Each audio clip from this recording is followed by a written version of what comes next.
श्री कृष्ण का गर्भगृह जो आज भी ईदगाह के कब्जे में है, कौन सी है ऐसी जगह? ये तो आप जान ही गए होंगे। चलिए जानते हैं कि ये कब से है और आखिर कब तक रहेगा। क्यों ईदगाह के अंदर आज भी मथुरा का गर्भगृह है श्री कृष्ण जी का?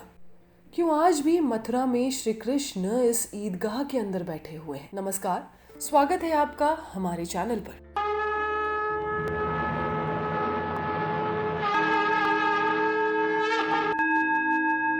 भगवान श्री कृष्ण की जन्मभूमि न केवल राष्ट्रीय स्तर पर अपना महत्व बताती है, बल्कि वैश्विक स्तर पर भी जनपद मथुरा भगवान श्री कृष्ण के जन्म स्थान से ही जाना जाता है। आज वर्तमान में महामना पंडित मदन मोहन मालवीय जी की प्रेरणा से यह एक भव्य आकर्षक मंदिर के रूप में स्थित है। हम सभी इस बात से परिचित हैं कि मथुरा भगवान श्री कृष्ण के जन्म के कारण ही जानी जाती है और यहाँ पर भगवान द्वारा कंस का वध भी हुआ था।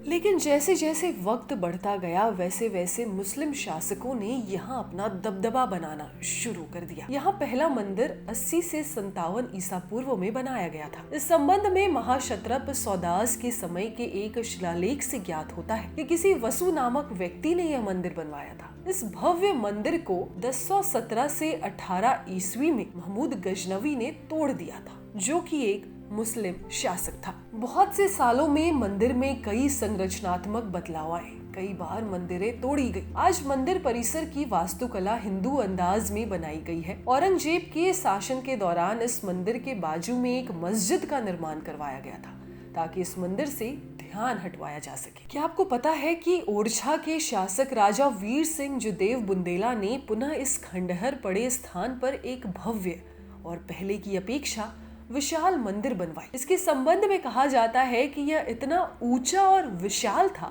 कि आगरा से दिखाई देता था, लेकिन इसे भी मुस्लिम शासकों ने सन 1660 में नष्ट कर इसकी भवन सामग्री से जन्मभूमि के आधे हिस्से पर एक भव्य ईदगाह बनवा दी, जो कि आज भी विद्यमान है। उत्तर प्रदेश के मथुरा के सिविल कोर्ट में दायर इस परिवाद में एडवोकेट विष्णु जैन ने संपूर्ण कृष्ण जन्मभूमि पर दावा ठोकते हुए कहा था कि भगवान कृष्ण के भक्तों के लिए यह पूरी भूमि पवित्र स्थान है। परिवाद में कृष्ण जन्म स्थान की पूरी 13.37 एकड़ की जमीन पर नए सिरे से दावा ठोकते हुए कहा गया है कि 1968 में समझौता हुआ था जो मान्य नहीं हो सकता और यहाँ से शाही ईदगाह मस्जिद हटाया जाना चाहिए। दावा किया गया कि श्री कृष्ण का जन्म कंस के कारागार में हुआ था और पूरा इलाका कटरा केशव देव के नाम से जाना जाता है। कृष्ण जन्म की वास्तविक जगह वहाँ है जहाँ मस्जिद ईदगाह ट्रस्ट की प्रबंधन कमेटी ने निर्माण करवाया हुआ है। दावे में ये तक कहा गया है कि मुगल शासक औरंगजेब ने मथुरा में कृष्ण मंदिर को नष्ट करवाया था। जहाँ केशव देव मंदिर था, वही जो मस्जिद बनवाई गई उसे ही ईदगाह के नाम से जाना जाता है। अब ये ईदगाह हटाने की क्यों बात की जा रही है, इसी भी जरा आप गौर से समझें। 17 अक्टूबर 1968 को इस समझौता में पेश किया गया और 22 नवंबर 1968 को जब मथुरा के सब रजिस्ट्रार गए तो इसे रजिस्टर किया गया। 1968 समझौते के अनुसार शाही ईदगाह कमेटी और श्री कृष्ण जन्मभूमि ट्रस्ट के बीच एक समझौता हुआ, जिनके अनुसार जमीन ट्रस्ट के पास रहेगी, मस्जिद के प्रबंधन अधिकार मुस्लिम कमेटी को दिए जाएंगे। लेकिन अब याचिका में कहा गया है कि वो तो समझौता श्री कृष्ण भक्तों की भावना के खिलाफ था। याचिका में कहा गया कि कटरा केशव देव की संपूर्ण संपत्ति ट्रस्ट की है और श्री कृष्ण जन्मस्थान सेवा संस्थान को उसका मालिकाना हक नहीं दिया जा सकता है, इसलिए उसके द्वारा किया गया समझौता यहाँ अवैध होगा। कटरा केशव देव की संपत्ति पर शाही